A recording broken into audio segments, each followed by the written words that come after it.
Semangat pagi semuanya. Berjumpa lagi dengan Pak Guru. Hari ini kita akan belajar tema 7, perkembangan teknologi. Subtema 3, perkembangan teknologi komunikasi, pembelajaran 1. Selamat menyaksikan. Manusia adalah makhluk sosial. Artinya, setiap orang memerlukan orang lain. Satu orang berhubungan dengan orang lain. Manusia melakukan komunikasi saat bersama-sama. Saat berkomunikasi, kita dapat menyampaikan apa yang diinginkan. Saat berkomunikasi, kita dapat menyampaikan apa yang kita pikirkan. Dahulu, ruang komunikasi manusia amat terbatas. Bersyukurlah teknologi komunikasi makin berkembang. Kini kita dapat berkomunikasi dengan siapa saja dan di mana saja. Mari kita pelajari perkembangan teknologi komunikasi agar hidup makin berarti. Perhatikan gambar pada layar. Ayo, siapa tahu apa profesi dari Bapak itu? Ya, Pak Pos. Sore hari, Dayu dan Lani berkumpul di rumah Siti. Saat bermain di teras rumah, Pak Pos datang mengantarkan majalah dan surat untuk Siti. Seminggu yang lalu, Siti memesan majalah anak di sebuah toko dengan bantuan ibu. Ibu memesan menggunakan pesan singkat pada ponselnya. Saat ini kita bisa membeli barang tanpa perlu berkunjung ke toko. Siti mengajak Dayu dan Lani untuk membaca majalah tersebut. Salah satu wacananya tentang sejarah komunikasi. Siti, Dayu, dan Lani tertarik membaca sejarah komunikasi. Komunikasi adalah cara penyampaian gagasan antar manusia.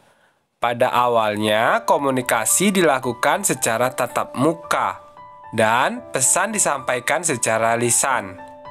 Namun, kebutuhan untuk menyampaikan informasi secara tidak langsung juga sangat diperlukan, sehingga ilmu tentang komunikasi semakin berkembang. Ada bermacam-macam cara penyampaian pesan dari jauh. Suku Indian menggunakan asap sebagai tanda pesan. Di Indonesia dikenal adanya kentungan. Kentungan atau kentongan digunakan untuk penyampaian tanda bahaya bagi warga.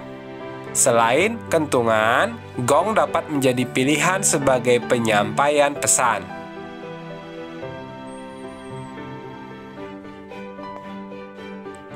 Salah satu penyampaian pesan secara tertulis adalah melalui surat.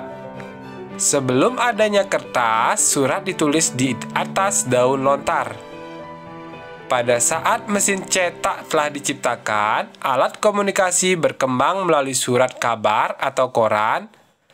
Setelah surat kabar, media komunikasi seperti radio dan televisi mulai berkembang.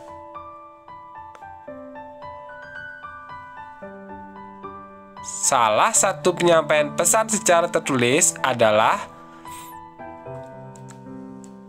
melalui surat. Nah, saat ini sudah ada jaringan internet. Manusia dapat bertukar informasi melalui surat elektronik. Manusia dapat juga bertukar informasi melalui berbagai jejaring sosial. Jejaring sosial dapat menghubungkan ke belahan dunia lainnya. Tuliskan kalimat utama setiap paragraf di bawah ini. Nah, tadi kita sudah baca bersama tentang teks sejarah komunikasi.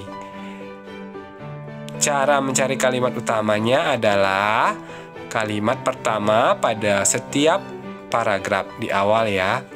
Nah, ini sudah Pak Guru tuliskan. Kalimat utama paragraf 1 sampai 4. Ingat, kalimat utamanya diambil dari kalimat pertama pada awal paragraf sampai di tanda titik. Nah, sudah pasti itu adalah kalimat utama. Kalian perhatikan paragraf 1 sampai 4. Nah, teks yang tadi Pak Guru bacakan juga terdapat pada buku tema 7 kalian. Subtema 3 pembelajaran 1 ya. Ide pokok suatu bacaan dapat ditemukan jika kita membaca dengan teliti. Ide pokok ditemukan pada kalimat utama tiap paragraf. Ide pokok adalah gagasan utama dari bacaan. Setelah mengumpulkan kalimat utama dari tiap paragraf, maka dapat diketahui bahwa ide pokok dari teks bacaan di atas adalah cara penyampaian gagasan antar manusia, cara penyampaian pesan dari jauh, cara penyampaian pesan secara tertulis, manfaat jaringan internet. Nah, itu merupakan ide pokok dari bacaan sejarah komunikasi tadi. Diambil dari kalimat utama dari tiap paragraf. Tuliskan kembali kata-kata yang digarisbawahi pada kotak berikut. Nah, ini yang digarisbawahi. Gagasan, pesan, lisan, informasi, kentungan, penyampaian, surat, koran, media, dan internet.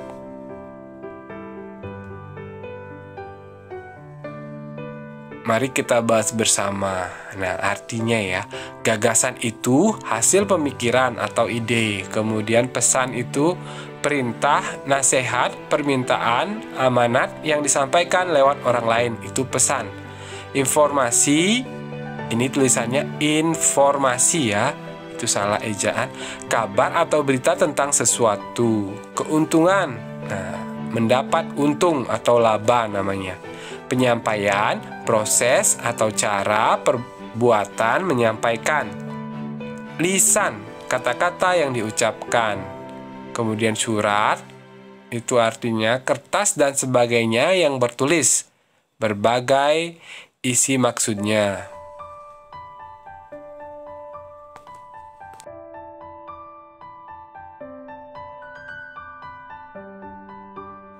Berikutnya, koran. Lembaran-lembaran kertas bertuliskan kabar atau berita. Media, alat atau sarana komunikasi seperti koran, majalah, radio, televisi, film, poster, dan spanduk. Internet, jaringan komunikasi elektronik yang menghubungkan jaringan komputer dan fasilitas komputer yang terorganisasi di seluruh dunia melalui telepon atau satelit.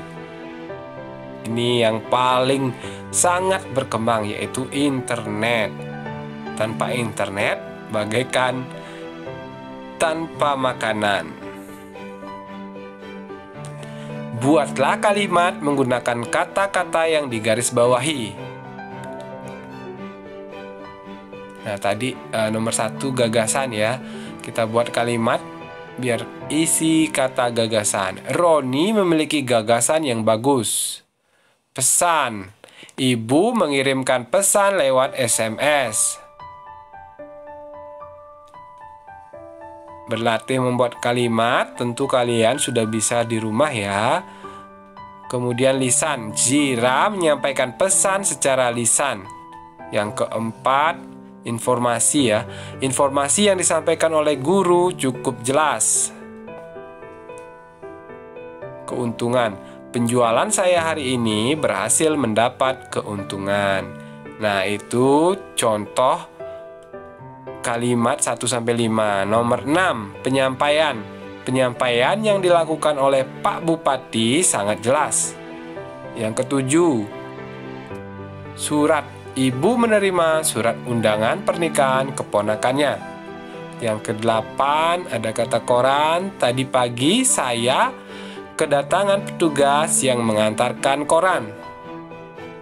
Itu saya ya, bukan sayang. Salah ketik Pak gurunya. Nomor 9, online. Saat ini saya belajar menggunakan media online. internet. Ketika mengakses sosial media atau sosmed, kita membutuhkan jaringan internet. Nah, untuk selanjutnya perhatikan ini ada contoh amplop surat. Surat kepada Siti. Nah, ini seperti ini kalau masih zamannya belum seperti sekarang, internet semakin berkembang. Kadang-kadang menanyakan kabar ke teman yang jauh di luar Pulau Bali menggunakan surat biasanya, ataupun di dalam Pulau Bali. Karena jarak, dulu masih menggunakan surat. Nah, ini contoh amplop surat ya. Sekarang sudah sangat jarang menggunakan surat. Sudah berkembang ke SMS, kemudian sekarang sudah semakin canggih yaitu WA, kemudian ada video call dan seterusnya. Jika kalian ingin menanyakan kabar, menit ini, detik ini pun bisa kalian lakukan. Nah, itu bedanya zaman dahulu ya. Kita harus menunggu seminggu, 3 minggu jika ingin menanyakan kabar ke teman kita yang ada di suatu kota. Kartu pos mempunyai 4 tepi. Jumlah panjang keempat tepinya disebut keliling kartu pos. Persegi panjang mempunyai 4 sisi. Jumlah panjang keempat sisinya disebut keliling persegi panjang. Setiap bangun datar memiliki keliling. Kita dapat menemukan keliling dari setiap bangun datar dengan mudah. Nah, itu yang berwarna pink ya. Pas di pinggirnya itu namanya keliling. Keliling bangun datar adalah jumlah panjang sisi. Amati berbagai bangun datar yang ada di kelasmu atau di rumahmu. Temukan kelilingnya bersama temanmu ataupun orang tuamu. Amati gambar-gambar di bawah ini. Tebalkan sisi-sisi yang membentuk keliling dari bangun datar. Nah, untuk gambar-gambar bangun datar ini, kalian fokus untuk melihatnya ya, bagaimana cara Pak Guru mengerjakannya. Nah, ini yang dimasukkan keliling, berarti yang di pinggirnya. Ini Pak Guru sudah warnai merah. Nah, jika mencari keliling pas di pinggirnya ini. Seperti itu ya, menentukan keliling bangun datar. Sampai di sini dulu ya untuk hari ini. Kita tadi sudah belajar tentang membuat kalimat dari kosakata baru yang telah ditemukan. Kemudian menghias karya dekoratif pada kartu pos. Nah, tadi ada gambar kartu pos. Kemudian mewarnai keliling bangun datar untuk menunjukkan arti dari keliling. Selamat berlatih di rumah ya. Tetap semangat belajar dari rumah. Bagi kalian yang belum subscribe channelnya Pak Guru, mohon bantu Pak Guru ya, dipencet tombol merahnya, tombol subscribe dan tombol loncengnya. Bagi yang sudah, terima kasih. Sampai jumpa di pembelajaran selanjutnya ya. Salam sehat. Dah.